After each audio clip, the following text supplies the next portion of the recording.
sorti ekilgan. Sabzimiz, tuxumchilar, sug'orish bilan yetishtirilyapti. Parkdan sepilayotgan dorilarimiz Navasil bilan Muriel sepilyapti. Xo'p, sabzimizning ko'rinishi hozirgi holati pishishga yaqin qoldi. Deyarli bo'lib qoldi.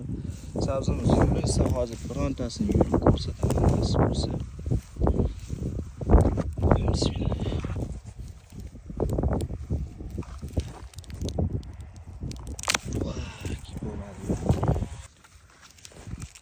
Bismillah.